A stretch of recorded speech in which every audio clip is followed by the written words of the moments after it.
Good afternoon, everybody. It is Monday, August 22nd, and today's question is China the next Japan?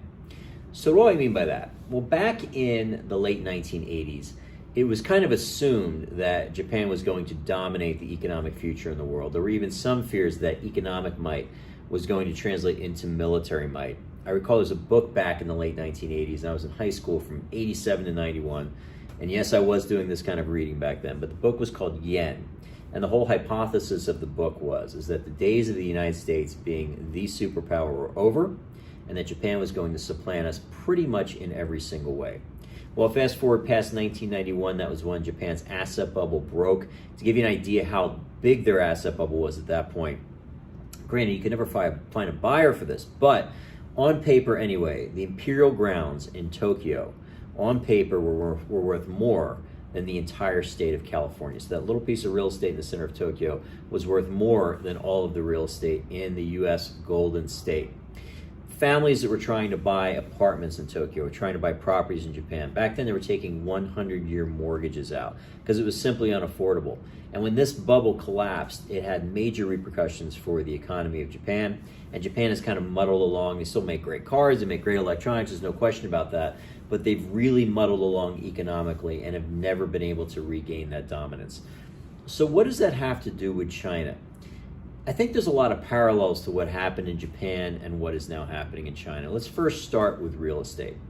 So the real estate market in China is absolutely massive. In terms of GDP, real estate accounts for 25 to 30% of China's GDP, and real estate has just absolutely boomed. I was looking at something earlier today. We got a hot real estate market out here in Phoenix. Some would say it's too hot, but Shenzhen in China, real estate per square foot, and this is not on purchasing power parity, this is straight dollars, is about 550% more expensive than it is here in Phoenix, Arizona. Real estate in Shenzhen and Beijing is about 250% more expensive than it is in San Diego. And these real estate prices are tied to an economy where your average person's, the GDP per capita is maybe a third to maybe a quarter in some of these cities in terms of what it is in the United States. So you've got a real estate market that is massively overblown.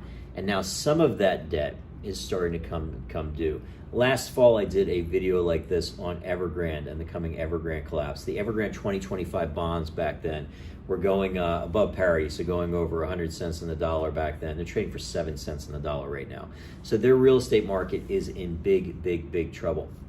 In over 90 cities right now in China, people are basically boycotting paying their mortgages. So you've got Chinese consumers that have basically taken out loans on projects that will never be finished, are now just saying, you know what, we're not going to pay our mortgages, and so that's creating a problem. You also have suppliers that have that owed money to some of these different property management companies, just saying, forget it, we're not going to pay. There's also this whole movement right now in China called the lying flat movement, and this is from, I guess, what would be equivalent to their millennials or their Gen Xers, where they're saying, you know what, we're working too hard, we're not going to work as hard anymore, where they're basically just not producing as much. You couple all that with the COVID lockdowns, and you're getting now this economy that is really stressed. Another interesting thing is the demographics. They say the demographics is destiny. Right now, China has about 1.4 billion people. According to China's own economic data, this was reposted by the World Economic Forum, they're expecting that their population is going to decline from about 1.4 billion people this year down to maybe 550 or 600 million people in 2020 or 2100. Now, granted, that's 80 years away. Who knows what happens between there and now? But what you're seeing is replacement rates. You need about, fertility rates need to be above 2.1 is the official number in order to meet replacements. So for two people, married couple, you want 2.1 kids, there's your replacement rates. China hasn't been there since the 1980s due to one-child policy, a lot of other things. Their current fertility rates are at 1.15. These are staggeringly low. You have 45% of young Chinese women that are saying they never have any intention to get married or have children. This matters because demographics, there is a certain amount of destiny to that. You need to have the younger generation that comes in. It sort of, replenishes the workforce, also increases demand as they want to grow into different lives and begin to accumulate things and everything else. That's just not happening right now. I think also what's really impacted China lately is the COVID lockdowns have been absolutely brutal. I mean, you have most of the rest of at least the Western world, and for sure the developing world outside China, has largely moved on from COVID right now. I mean, they're just doing their thing. Africa never missed a beat. Western European countries, for the most part, are wide open. Here in the United States, we're generally pretty much over this thing at this point. COVID's around, not diminishing it, but you're not seeing the severity of these lockdowns that you're seeing in China right now. And I think you have all these things, you're creating a perfect storm here. You have the property sector, real estate sector, by far the biggest piece of their economy is really set to implode. You have people that are in China right now are worn out from COVID, and they're flat out just not working as hard. They've also made this kind of collective decision as a nation that they just don't want to have kids anymore. And even though one-child policy is long gone in China, you have the Chinese people themselves are saying, you know what, we're just not interested in having families and having kids. And the health of a society, of a civilization, really does stem on the fact that people got to get married and have kids and move the population forward. You're not seeing that there right now. So what is the impact on that? In terms of the debt, it definitely bears watching, because what you are seeing is you're seeing some massive defaults in the property sector. I did a video on Evergrande last fall. We talked a lot about that. The positive thing, if you want to take anything positive from it, because I'm certainly not diminishing the importance of this, but about 95% of all that debt is held internally in China.